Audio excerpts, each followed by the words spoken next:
We're excited to get going. We always start a little bit later because you're allowed to practice 30 days.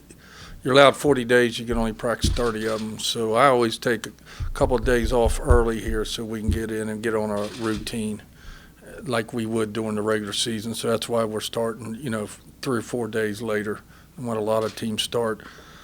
We're excited to get started. We have a lot of returners back. Do have a couple key injuries that will be out for the season. Nia Staples, freshman we brought in, is out for the season, ACL. Aisha Edwards, which we thought would come in and secure our point guard position, out for the season, ACL. And then, we had another freshman came in with an ACL, so she's out for the season. So we're a little thin on the perimeter at the guard position, but I've been through this before, and we'll make it work. Our girls worked hard this summer. Our returners are ready to go, and they're excited to get going. If Sarah Miles doesn't have any more eligibility. Man, I wish she did. It's tough when I see her down there. I want to put her in. So yeah. But, we'll have to move, see who's going to be a backup point guard now. We have Shania Ray at the point guard, which we was figuring on her moving to the 2 this year. So we'll have to work out a backup point guard. Alexis Brewer is probably the closest thing we have right now to being a backup point guard. So that's the direction we'll go in. We'll see how it works out in practice, but we'll see what happens. Who was the third freshman you were referring to at the ACL? Chris, God, isn't that awful? McCune, Chris McCune. She came in with a ACL. I think it was in the semis of the state tournament and tore ACL. And we was counting on her getting playing time this year as a freshman also. So she's sitting out also. Did Liv just decide not to come back, or she was? Yeah, she's coming off that ACL. I mean, my goodness, I'm getting tired of saying that word, but she's coming off that ACL and everything, and decided she just wanted to be a student and all that. We wish her all the best. I mean, she was a great player on our basketball team and did a great job. But she, because of the injuries and because of all that, she decided to just be a student. Have you looked at doing anything preventive to try to alleviate some of these? Yeah, you know what? Yeah, actually I have. I mean, enough's enough. I've been here. This is my 16th year, and it gets old, man. We've never been able to go. I can't remember a season we went in with a full squad, and it's frustrating. It really is. But we're doing extra preventive stuff. Twice a week, and we're also getting the monitors. They're vests that we're gonna make them wear during workouts with the strength coach and all that, and also during the workouts with us. And then we can read that and see if they're tired or what they're doing or whatever. I think what happens, and there's a lot of doctors out there say why women have a lot of ACLs, and they're right. I'm not a doctor, but I think what happens is, to be honest with you, I think we wear them down a little bit. I think, especially when they first get here, I think strength coaches trying to get them up with your returners, especially new players, and so they're trying to do the same things that our returners are doing, as far as running, lifting, all that. And then when they come to the gym with me, they're not getting out of nothing. So now they got to go full speed with me at all times. And I don't know if this is the case, but I think we're wearing them down. So we're going to that's why I want the monitors. Because, the way I look at it, if I'm going hard in practice, he can't go that hard the same day, with him. So I'm not going to quit going hard.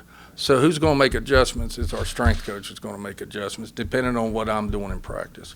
So we're going to look at, we got to try something. And I've called a lot of coaches, talked to a lot of people and that, and this monitor thing, a lot of schools, especially professional teams, are going to that. We have some soccer, the 2 soccer teams here have it. Football has it now over there. So we're going to go to that, and we're going to try to do we got to do something, because I can't sit here every year and have 2 or 3 that we were counting on playing, and the season hadn't even started. as the summer went on, I wouldn't even go live. I'm scared to go live. And I got to go live now in practice, but I'm scared to go live. I mean, every time somebody falls down on the floor, I hold my breath right now, and that's not a good feeling. You said it's a vest? Or? It's a vest you wear and it monitors you, and we'll be able to tell. And the other thing, we'll be able to tell if you really put out. You know what I mean? Those girls think it's a great thing, but no, look here. No, you didn't go hard. But what I can do, I can make sure that we're not doing too much in one day. I think we wear them down. I think we just wear them down. It's year round. We wear them down, especially for new players coming in. Most of our injuries, ACL, is with new players coming into our program. And I think we wear them down, and then they're out on the court, weak legs and that type of stuff. Now, I don't know. If I had the answer, hell, we'd all have a hell of a party right now. I mean, because people love to have the answer to that. But we got to try something. We have to try something. We cannot continue to do this because it just – and I'm not making excuses. We got to win. I mean, we got to go with what we have. I'm not making excuses before the season starts. A lot of people are going to say, well, he's already making – no, I'm not making excuses. We got to address this. We got to address this stuff. So you're willing to I know that you want them to be in shape by the time they hit the court and you're working with them, but you're willing to give up a little bit of that to make sure you have to. I think we have to. I think we got to bring them along. I don't think we can just throw them right into the fire like that. I'm going to throw them on the fire in practice, but we can't both throw them in the fire. And so, we're not here to become bodybuilders. And it's nothing. Our strength coach does a great job. I'm not saying that.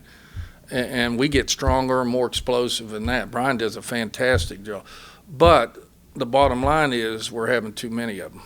And we've got to do something different. We just got to try something different. And Brian's all for it. They're into it, these monitors, and our trainer is. So we're really going to get into that stuff. So I don't know if it'll help, but, we're going to try it. It's worth a shot. If it does help, that's great. That's great. You've had junior college players that have come in here through the years, and they've continued their success on it at this level, and others who maybe don't live up to the hype. Mm-hmm. What seems to be the key in these junior college players who are able to come to this level and keep getting better? If you notice, the ones that have really been successful for us have had 3 years and maybe come down here and got injured, redshirted, and had 2 more years to learn our system. Really, the way we do things, especially on the defensive side, is takes them a year. It really does. It takes them a year to learn. In their senior year, they're ready to go. Daz is a perfect example. Daz last year didn't play a lot of minutes. She's going to play a lot of minutes this year because she knows what we're doing now. She's going hard. She's doing what we do. So, it always did. When I was on the men's side, I had a lot of junior college players. Man, I knew they were only going to give me what I needed 1 year because it was going to take them 1 year to adjust to me, to adjust to what we do in our style.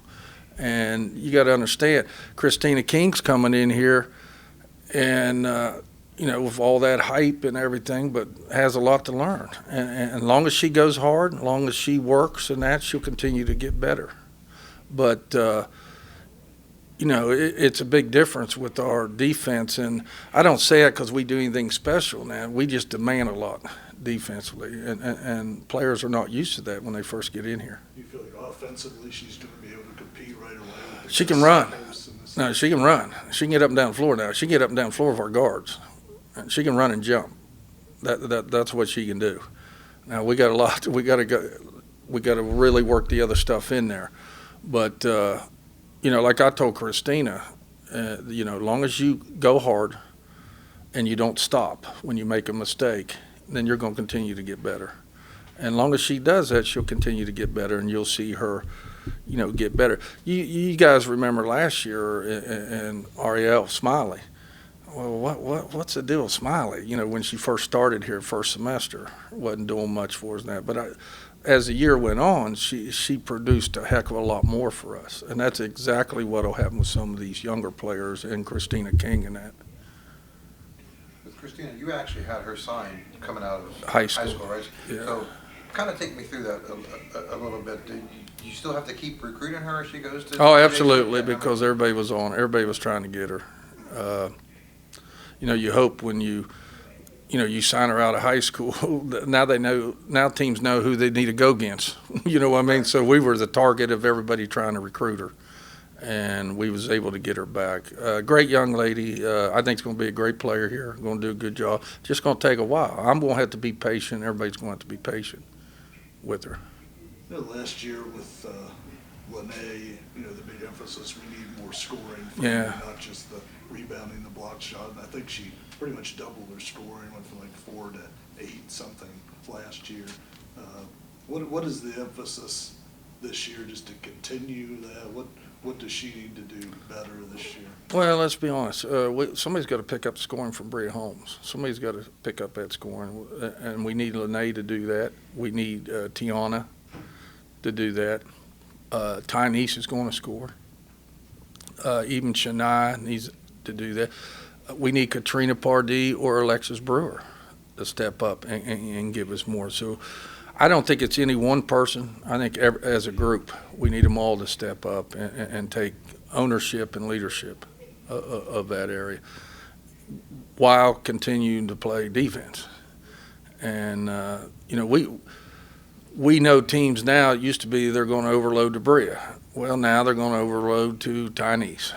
I mean, and we know that going in. So those other players around her were Tyneese. If you remember last year, our bench, 3 of our top 5 scorers come off the bench.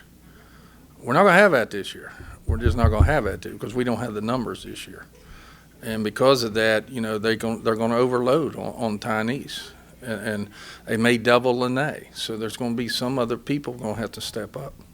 So King would be like a 4. Yeah, she would play the 4 for us. Yes, definitely the 4. This would be a backup 5, backup 5, and then you have Tiana to play the 4. But because we're limited on the perimeter right now, I may have to move Tiana out to the 3, to give some people some rest. So we're going to have to juggle all that right now. Going in, I knew exactly we were too deep everywhere. Now we're not. So now we got to juggle things and put people out of position a little bit because of that.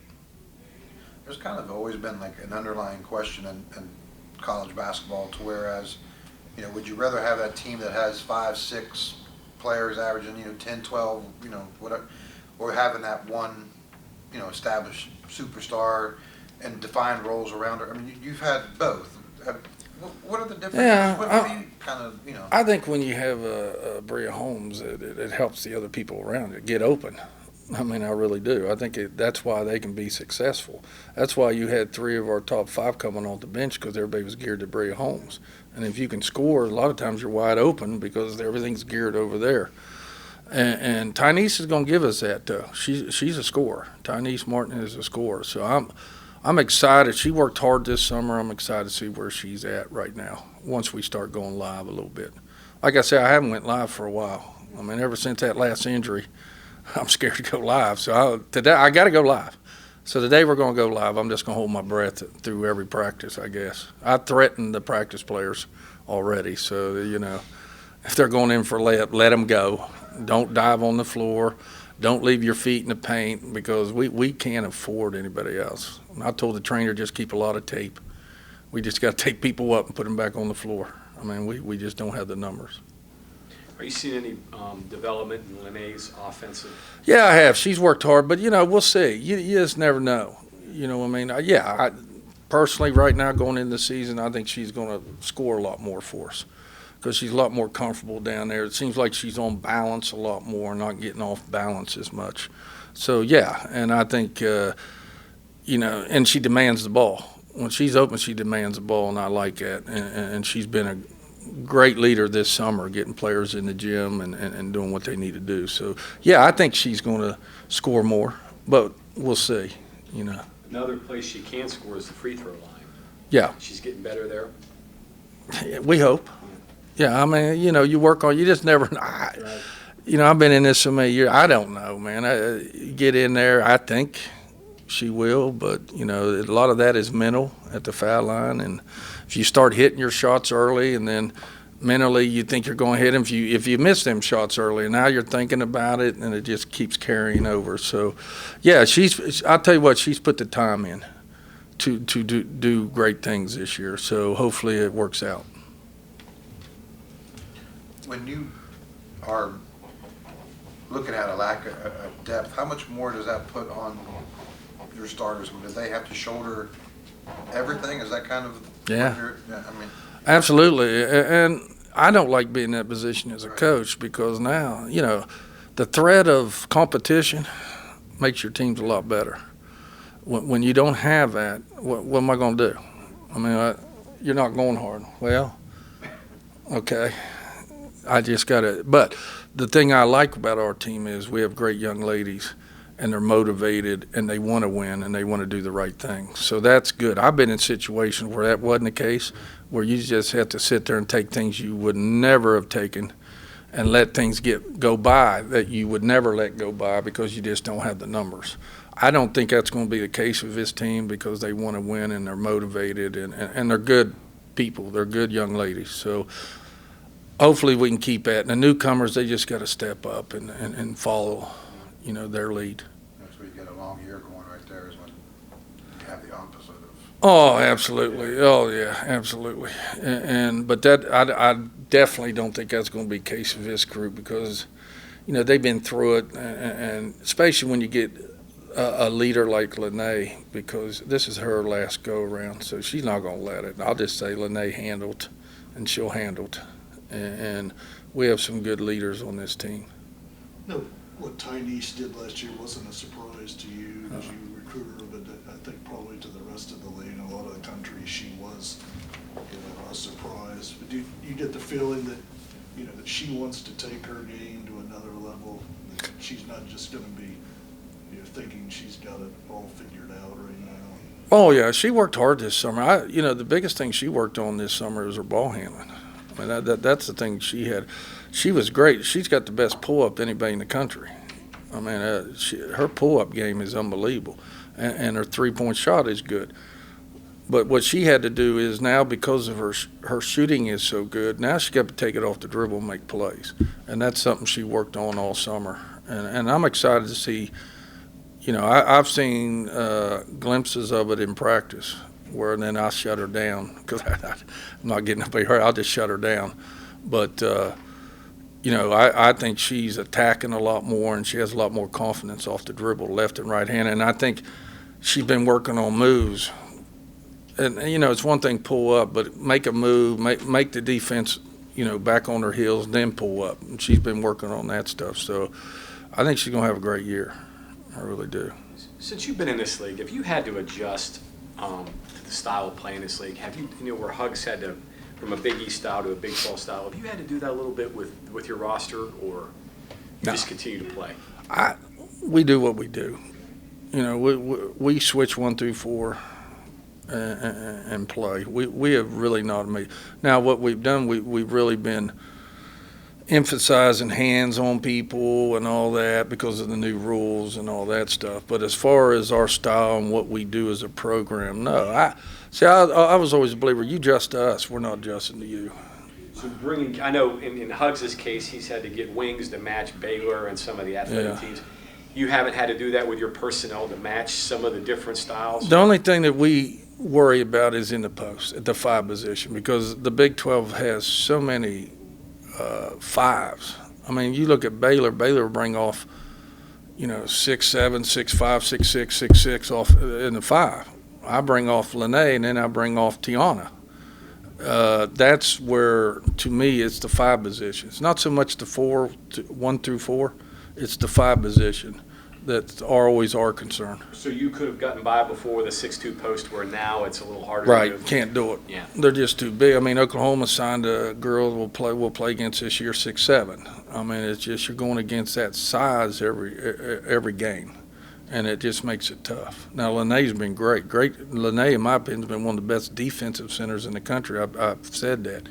Now her offense getting a little bit better, which makes her really good. Looking at the league this year, could it be the strongest maybe since you've been here with you? Oh, I think so. I think you even look at Kansas, which didn't win the game. They had they had one girl, and I don't remember her name, was a top 10 player in the country coming out of high school, sat out last year, will be playing for them. And they had some transfers that sat out, just playing for them. They've really improved. And Texas Tech is the other one, had several players sitting out that are really good players that we know of that'll be playing this year. So I think those were the people that were on the bottom last year. And, you know, without a doubt, this is going to be really strong this year, really strong this year. Oklahoma State, it's always. Yeah, they bring in a lot of transfer, a lot of Right. junior college players. You never, you know, just wait and see what they're going to have.